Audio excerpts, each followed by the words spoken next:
आचार्य जी, एक प्रश्न मेरे मन में है, आपसे पूछना चाहता हूं कि जैन धर्म का श्री राम से क्या संबंध है? देखिए, बल्कि मुझे अच्छा लग रहा है, मैं CNN न्यूज 18 के माध्यम से दुनिया भर के लोगों को यह कहना चाहता हूं, प्रभु श्री राम का जैन धर्म में वही स्थान है जो जैन धर्म में आदि तीर्थंकर भगवान ऋषभ का, आदिनाथ का जो स्थान है जी, या मैं कहूं 24वें तीर्थंकर भगवान महावीर का जो स्थान है, जैन परंपरा में वही स्थान प्रभु श्री राम का है। जैन रामायण के अनुसार प्रभु श्री राम मोक्षगामी हुए हैं, उन्होंने मोक्ष को, उन्होंने निर्वाण को प्राप्त किया है और इसलिए इन तीनों में कोई भेद नहीं है। जैन परंपरा में फिर से दोहराऊंगा, और इतना ही नहीं, मैं प्रसंगवश ये भी कहना चाहूंगा, जैन परंपरा में नमस्कार महामंत्र जी, सबसे बड़ा मंत्र माना गया। प्रातःकाल हर जैन अनुयायी उसका स्मरण करता है। उसी तरह से हमारे प्राचीन जैन श्रावक श्राविकाएं जो है 16 मां सतियों का भी स्मरण करती है। और आपको बताना चाहूंगा, उन 16 मां सतियों में एक मां सती सीता जी हैं, तो एक मां सती अंजना जी है, पवन पुत्र, अंजना सुत पवन पुत्र हनुमान जी जिनके पुत्र हैं।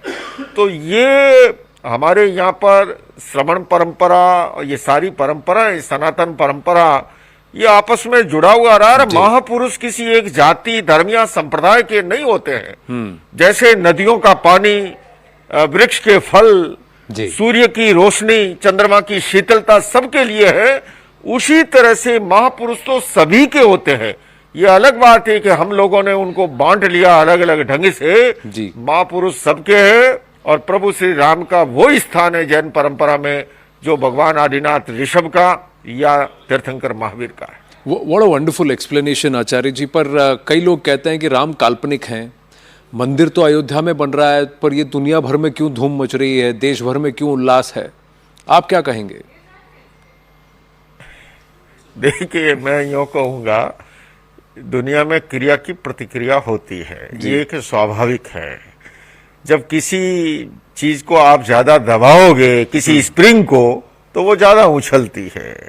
सैकड़ों वर्षों से जिस चीज के लिए दबाया गया, वंचित रखा गया, उसके लिए गुमराह किया गया, रोड़े अटकाए गए, और अब जब सैकड़ों वर्षों के बाद जब अवसर आ रहा है तो अतिरिक्त प्रसन्नता होता, अतिरिक्त आह्लाद होना, ये सब स्वाभाविक है। और मैं समझता हूं, अगर गंभीरता से देशवासी इस घटना को, ये एक घटना सामाजिक समरसता का आधार हो सकती है।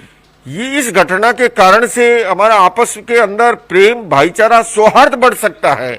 इसलिए मैं तो CNN न्यूज 18 के माध्यम से अपील करना चाहूंगा उन लोगों से भी कि वे सभी जो हैं, कोई भी इसके लेकर के अनावश्यक बयानबाजी न करे, और उससे माहौल बिगड़ता है, उससे कोई फायदा नहीं होना है। बल्कि जिनके पूर्वजों ने जो गुनाह किया था मंदिर को ध्वस्त करके, उसके ये प्रायश्चित का, पश्चाताप का अवसर बनाया जा सकता है, और आपस के अंदर प्रेम, भाईचारा, सौहार्द बढ़ाने का इसको माध्यम बनाया जा सकता है। इस अवसर पर सबको उत्साह से भाग लेना चाहिए।